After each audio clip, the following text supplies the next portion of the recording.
Yékélé à l'école. Une histoire écrite et illustrée par Nathalie Dieterlé.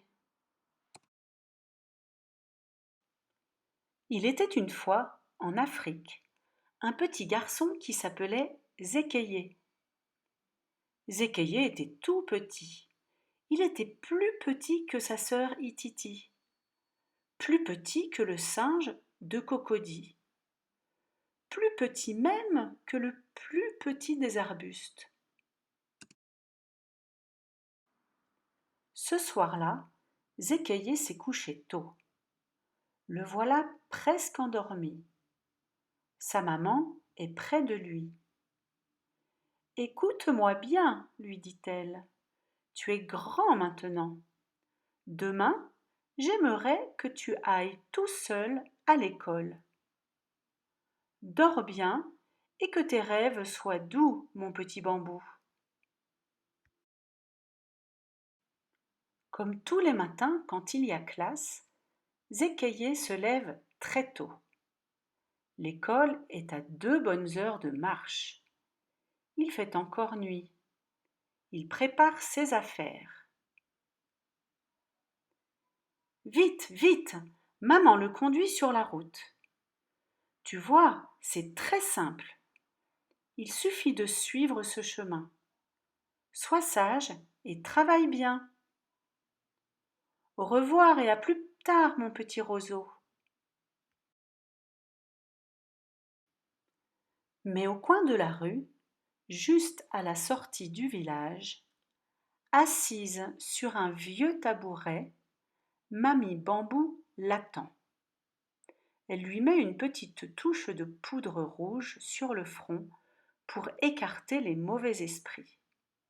Et gravement lui dit: Surtout, mon petit Zékéyé, ne quitte pas la route, ne parle à personne dans la dangereuse savane et ne t'arrête nulle part. Tu as bien compris? Allez, ne sois pas en retard. Au revoir et à ce soir, mon petit gris-gris. Zékéyé pense très fort à ce que lui a dit Mamie Bambou. Il suit bien le chemin, il fait un peu froid, il presse le pas. Tout à coup, bing, bang! Il est bombardé de noix de coco. C'est Kiki, Boba et Loulou, 3 drôles de petits singes, qui le narguent du haut d'un gros baobab.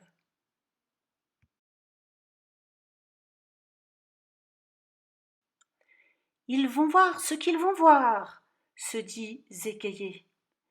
Il grimpe sur l'arbre et les voilà bientôt qui jouent à singe perché, noix de coco prisonnier et qui a peur des méchants gorilles.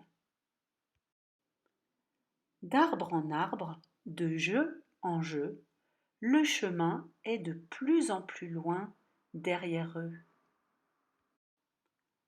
Allons, allons les enfants, appelle maman singe. Le jour n'est même pas levé, retournez vous coucher. Les 3 petits singes cabriolent jusqu'à elle. Zékéyé les suit. Comme il est très fatigué, il se blottit contre maman singe et s'assoupit. Soudain, il se réveille en sursaut. Il est en retard pour l'école et il est complètement perdu. Je n'aurais pas dû quitter le chemin, se dit-il, et il se met à pleurer. Calme-toi, dit maman singe, en souriant et en le ramenant sur la bonne route. Voilà 3 noix de coco pour ta maman en cadeau. Dépêche-toi et à très bientôt. Et Zékéyé reprend d'un pas pressé le chemin de l'école. Il arrive en vue de la dangereuse savane.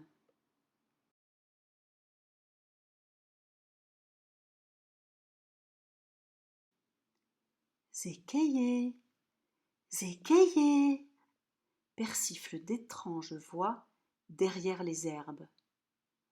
Viens, viens, on va te donner des bonbons à la goyave et de la canne à sucre au chocolat.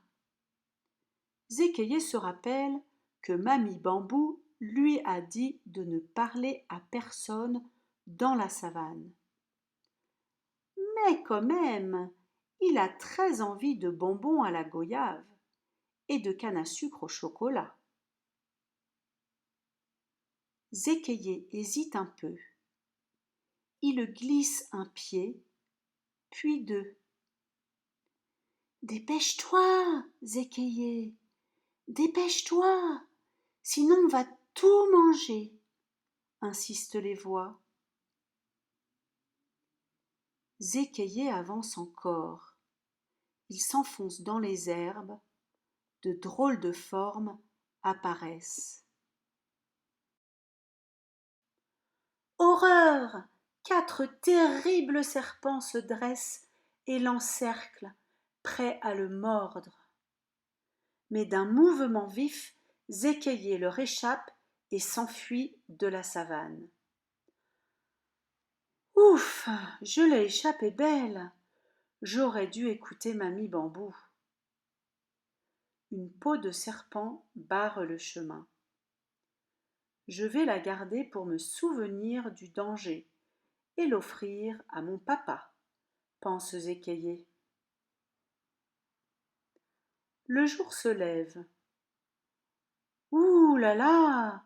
Qu'est-ce que je suis en retard! Et il reprend le chemin de l'école. Soudain, suspendu à un arbre, il aperçoit de grosses cages en bois. De splendides oiseaux multicolores s'y trouvent prisonniers. Au secours! Au secours! Sauve-nous! Je n'ai pas le temps, répond Zékayé, en se souvenant cette fois que Mamie Bambou lui a dit de ne surtout pas s'arrêter. Zékayé, délivre-nous, supplient les oiseaux. Malgré le tintamarre, le chasseur qui les a capturés est profondément assoupi sous l'arbre. N'écoutant que son cœur, Zékayé grimpe dans les branches. Il dénoue les cordes des cages qui se trouvent au-dessus du chasseur. Elle tombe sur l'homme et l'assomme. Zékayé libère les autres oiseaux. Hurrah! Merci, s'exclame-t-il. Voici des présents. Et il s'envole en laissant s'échapper 5 magnifiques plumes qui virevoltent jusqu'à Zékayé.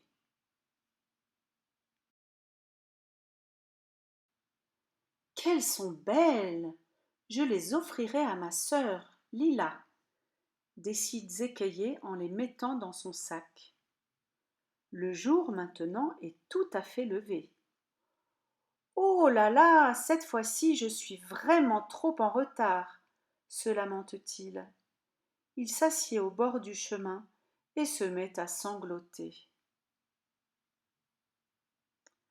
Ta ta ta ta ta ta, pas de ça, grondent 2 beaux oiseaux en l'attrapant par le pagne.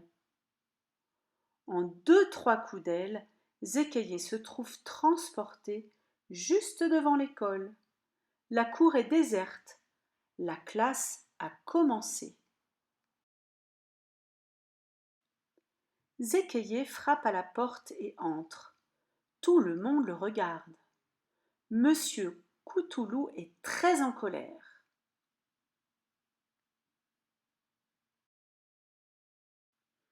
Zékayé, pour ta peine, c'est toi qui vas venir faire cette addition, dit-il avec un regard sévère. Sur le tableau est écrit 3 plus 1 plus 5 égale.